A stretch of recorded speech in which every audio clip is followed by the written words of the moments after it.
So guys, जैसा कि हमने पिछले एपिसोड में देखा कि एल्डर हे किंग की पावर से सभी एल्डर पर तेज दबाव पड़ रहा था। कोई भी अपनी जगह से हिल नहीं पा रहा होता। जियो फेंग ने उनके खिलाफ बोलने की कोशिश की, पर उन्होंने सिर्फ अपने प्रेशर से ही उसे घायल कर दिया था और उन्हें वार्न किया था कि वो एशियन वॉइड क्लैन से दूर रहे, वरना उन जिंगूरों के लिए अच्छा नहीं होगा। साथ ही उन्होंने जियन के कहने पर ओल्ड गोस्ट पर भी अटैक किया, जिससे वो भी बुरी तरह से घायल हो गया। फिर वो सभी वहाँ से निकल गए थे। एल्डर जुआन काफी निराश था क्योंकि इस ट्रिप में उसके हाथ कुछ नहीं लगा, पर उसने फेंग किंगर को 9 नेदर अर्थ पाइथन क्लैन के लोगों को जियोयान के बारे में बताने को कहा था कि उसके पास वो मिस्टीरियस पर्सन है जिसने उनके एल्डर को गायब किया। वही है किंग ने जियो जुआन का जिक्र किया था। जियोयान उनसे पूछता है कि सीनियर, क्या आप मुझे मेरे एंसेस्टर जियो जुआन के बारे में विस्तार से बता सकते हो? हे किंग कहते हैं कि मुझे तुम्हें ज्यादा कुछ बताने की जरूरत नहीं, वक्त आने पर तुम्हें खुद ही उनके बारे में पता चल जाएगा। और जियन से कहते हैं कि लिटिल गर्ल, अब तुम्हें मेरे साथ ड्रैगन आइलैंड पर लौटना होगा। जियन अपना मुंह फेर लेती है और कहती है कि मैं वापस नहीं जाऊंगी, वो जगह बिल्कुल भी मजेदार नहीं, ना ही वहाँ कोई मजा है। एल्डर हे किंग कहते हैं कि सीनियर एल्डर का आदेश है, इसीलिए मुझे तुम्हें साथ लेकर चलना ही होगा। मैं इस मामले में कुछ नहीं कर सकता।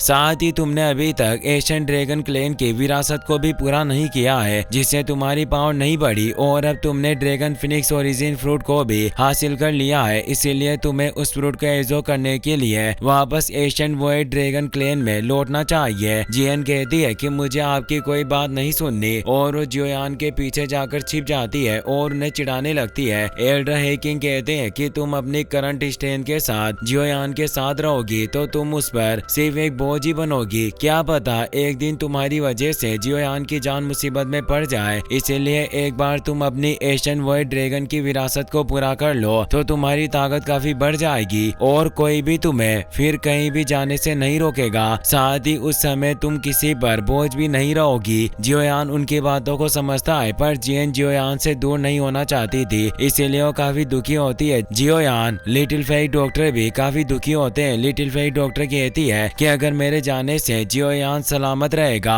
तो मैं आपके साथ ड्रैगन आइलैंड पर चलने को तैयार हूँ। लिटिल फेई डॉक्टर उसके पास आती है और कहती है कि जियन तुम्हें कठिन अभ्यास करना होगा जिससे तुम स्ट्रॉन्ग बन पाओगी। जियोयान भी पिल की एक बोतल को बाहर निकालता है और उसे पिल देते हुए कहता है कि तुम पहले इन्हें खा लेना, उसके बाद ही तुम अपनी ड्रैगन क्लैन की विरासत को प्राप्त करना। मैं तुम्हारे लिए और पिल्स को रिफाइन करूंगा ताकि बाद में तुम उन पिल्स को खा पाओ। जियन उन पिल्स को ले लेती है, पर वो अभी भी काफी दुखी थी। वो कहती है कि तुम सभी मेरी फैमिली हो और मैं तुमसे दूर नहीं होना चाहती। लिटिल फेई डॉक्टर बताती है कि जैसे ही तुम अपनी ड्रैगन क्लैन की विरासत को खत्म कर लोगी तब तुम हमें ढूंढने आना। जियन उसकी बात समझ जाती है और वो उदास हुई जाने लगती है। उसकी आंखों में आंसू थे, पर वो नहीं चाहती कि उसके दोस्त भी दुखी हो, इसलिए वो आंसू पहुंचकर उनसे कहती है कि तुम सभी को भी कड़ी मेहनत करनी होगी, क्योंकि कहीं ऐसा ना हो कि मैं तुम सभी से आगे निकल जाऊं। जियोयान इससे मुस्कुराने लगता है क्योंकि जियन का यही अंदाज तो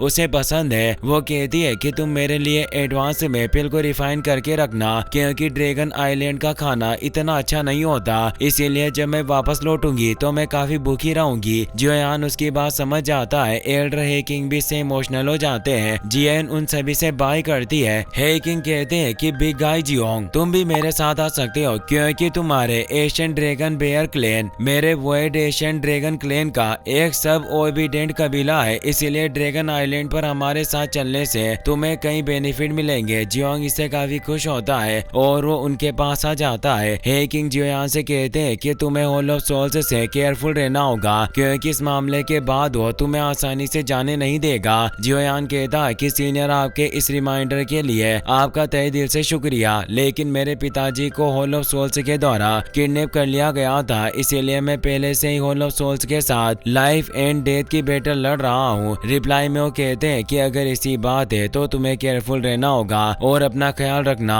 और अब वो तीनों वहाँ से चले जाते हैं। जियोयान भी जियन के जाने से थोड़ा दुखी था। वो कहता है कि इस लिटिल गर्ल के बिना मुझे फ्यूचर के मनोरंजन में काफी कमी होगी, क्योंकि हमेशा अपनी चुलबुली हरकतों से हमें हंसाया करती थी। अब वो अपने साथियों से बोलता है कि हमें भी अब फॉलन स्टार पवेलियन में लौटना चाहिए, क्योंकि हमने पहले ही उस सोल ओरिजिन फ्रूट को हासिल कर लिया, इसीलिए मास्टर याओ लाओ की सोल प्रॉब्लम का अब हमारे पास एक समाधान है और वो किंग लुआन से कहता है कि तुम एल्डर हु के साथ काम करो और अपने सभी लोगों को इकट्ठा करो, जिससे हम जल्दी फॉलन स्टार पवेलियन में जाने के लिए निकल जाएंगे। सभी उसकी बात समझ जाते हैं। वहीं अब हमें घने जंगलों के बीच नाइन नेदर अर्थ पाइथन क्लेन की एक सर्चिंग टीम को दिखाया जाता है जो मिस्टीरियस गर्ल की तलाश कर रहे थे। तभी उन्हें आगे फेंग किंगर मिलती है। वो उसे कहते हैं कि तुम्हारी हमारे इस नाइन नेदर अर्थ पाइथन क्लेन की टेरिटरी में प्रवेश करने की हिम्मत कैसे हुई, क्या तुम मरना चाहती हो? और वो अटैक के लिए तैयार होता है। फेंग किंगर अपने ओरा को फैलाती है जिससे उन्हें पता चल जाता है कि ओरा हेवन डीमन फिनिक्स ट्राइब का है, जिससे वो परेशान होते हैं। फेंग किंगर कहती है कि तुम चिंता मत करो, मेरा यहाँ आने का कोई बुरा इरादा नहीं है। मैंने हाल ही में तुम्हारे कबीले के बारे में कुछ इम्पोर्टेंट बातें सुनी है कि तुम्हारे कबीले के पावरफुल फाइट एंसेस्टर किसी कारण से गायब हो रहे हैं और मुझे उस मिस्टीरियस पर्सन के बारे में पता चला, इसीलिए मैं तुम्हें यहाँ इन्फॉर्म करने के लिए चली आई। वो अर्थ पाइथन क्लेन का सैनिक कहता है कि मुझे तुम्हारी बातों पर भरोसा आखिर क्यों करना चाहिए। फेंग किंगर कहती है कि तुम्हारे पास यही एकमात्र मौका है जिससे तुम अपने पावरफुल क्लेन मेंबर को बचा सकते हो, इसीलिए मेरी बात मानो या ना मानो ये तुम पर ही डिपेंड करेगा। जहाँ तक मुझे पता है वो mysterious person falling star pavilion का यंग सेक्ट लीडर जियोयान की एक साथी है। यह कहकर वहाँ से निकल जाती है। वो सभी जियोयान का नाम सुनकर हैरान होते हैं क्योंकि उनकी अभी तक जियोयान से कोई दुश्मनी नहीं थी। वहीं अब हमें फॉलिंग स्टार पवेलियन का सीन दिखाया जाता है जहाँ फेंग जियान याओ लाओ से कहता है कि भाई मैंने कई पुराने ओल्ड मोस्टर से कांटेक्ट किया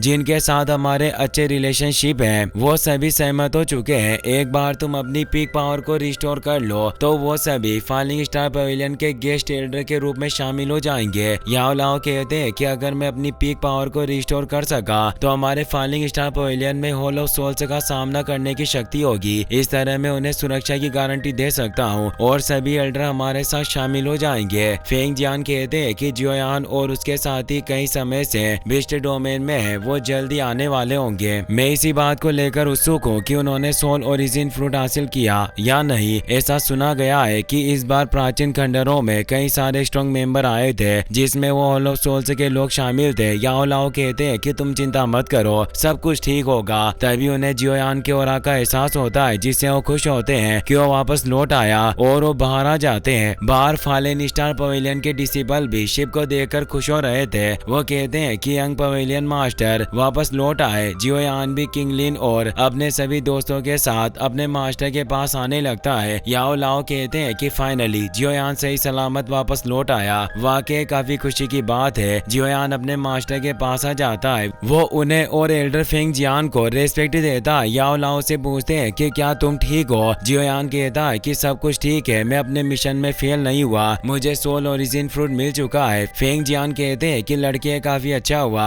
अब वो सभी अंदर आ गए जहाँ जियोयान उन्हें सोल ओरिजिन फ्रूट बाहर निकाल कर देता है। उसे देखकर वो दोनों खुश हो जाते हैं क्योंकि वो फ्रूट काफी हाई क्वालिटी का था। याओ लाओ कहते हैं कि ये वाकई एक सोल ओरिजिन फ्रूट है और साथ इसकी क्वालिटी भी सबसे अच्छी है। इससे स्ट्रॉन्गेस्ट मेडिसिनल इफेक्ट होगा क्योंकि गोल्डन ग्रेड का सोल ओरिजिन फ्रूट है। फेंग जियान कहते हैं कि इस गोल्डन ग्रेड के सोल ओरिजिन फ्रूट और जियोयान के पहले दिए हुए जेड स्पीड पावर के 2 टुकड़ों से हैं। भाई तुम्हारी सोल एनर्जी का सोर्स जिसे होलो सोल के द्वारा कैद किया गया था उसे पूरी तरीके से भरा जा सकता है। याओ लाओ जियोयान से कहते हैं कि लड़के तुमने मेरे लिए काफी हार्डवर्क किया, इसीलिए तुम्हारा बहुत बहुत शुक्रिया। साथ ही वो जियोयान के सभी दोस्तों का भी शुक्रिया अदा करते हैं और बताते हैं कि मेरा ये फॉलिंग स्टार पवेलियन आपकी इस काइंडनेस को हमेशा याद रखेगा। लिटिल फेक डॉक्टर उन्हें रेस्पेक्ट देकर बोलती है कि आपको हमारी चापलूसी करने की कोई जरूरत नहीं, हम जियोयान के दोस्त हैं, इसीलिए हम आखिर इस काम में मदद कैसे नहीं करते।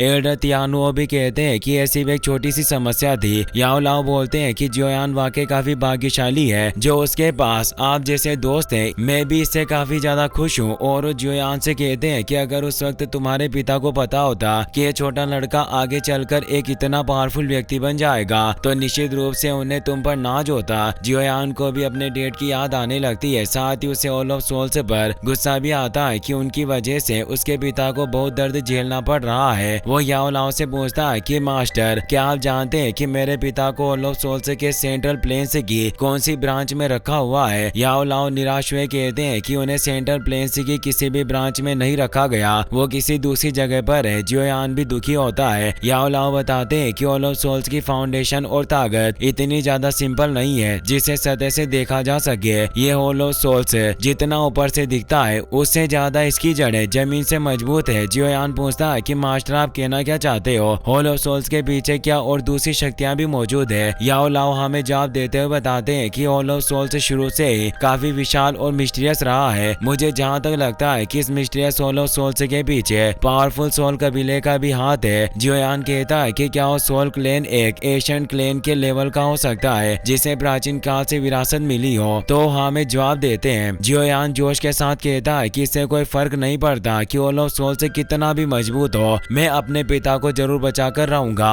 याओ लाओ कहते हैं कि तुम चिंता ना करो, अब मास्टर भी तुम्हारे साथ है। भले ही मुझे अपनी इस ओल्ड लाइफ को भी कुर्बान करना पड़े पर मैं तुम्हारे पिता को बचाऊंगा। तभी किंगलिन की बॉडी में वो 9 नेदर अर्थ पाइथन का हार्ट पॉइजन फैलने लगता है जिसे उससे चक्कर आने लगते हैं और वो नीचे गिर जाती है। सब ये देखकर परेशान होते हैं। लिटिल फेई डॉक्टर उसे संभालती है, उसकी हालत काफी खराब थी। वो जियोयान को बताती है कि उसकी बॉडी में मौजूद एम्परर हार्ट पॉइजन का असर दिखना शुरू हो गया है। जियोयान परेशान होता है। वो अब उसे स्टार मीटेरोइड के प्लेटफॉर्म पर ले आया और वो एक एंटीडोट लिक्विड को तैयार करने लगता है ताकि उस पॉइजन को दूर कर सके। वो पिल बिस्ट के ब्लड को भी एक बोतल में इकट्ठा कर लेता है। पिल बिस्ट जियोयान का दोस्त बन गया था जिससे उसने खुशी खुशी जियोयान को अपना ब्लड दे दिया। जियोयान उसे कहता है कि तुमने अपने ब्लड एसेंस से योगदान दिया, इसीलिए तुम्हारा बहुत बहुत शुक्रिया। तुम्हारे इस योगदान को मैं कंपनसेट जरूर करूंगा। और वो उसे 3 हाई क्वालिटी की पिल देता है जिसे पिल बिस्ट जल्दी से खा लेता है। जियोयान अब उसे वापस अपने स्पेस रिंग में भेज देता है और उस एसेंस ब्लड को भी एंटीडोट लिक्विड के साथ मिला देता है जिससे उसकी क्वालिटी और ज्यादा बढ़ जाती है। जियोयान अब अपनी 3000 लोटस फ्लेम को भी मिक्स कर देता है जिससे वो उस लिक्विड को रिफाइन करने लगता है और वो एनर्जी अब किंगलिन की बॉडी में प्रेस करने लगती है जिससे वो एम्परर हार्ट पॉइजन को धीरे धीरे उसकी बॉडी से बाहर निकालने लग जाता है। इससे किंगलिन की बॉडी पर मौजूद पॉइजन मार्क गायब हो रहे थे। जियोयान सोचता है कि इस पिल बिस्ट के ब्लड एसेंस की मदद से जहाँ तक मुझे लगता है बहुत ही जल्द ये एम्परर हार्ट पॉइजन को मैं इसकी बॉडी से बाहर निकालने में सक्षम हो जाऊंगा।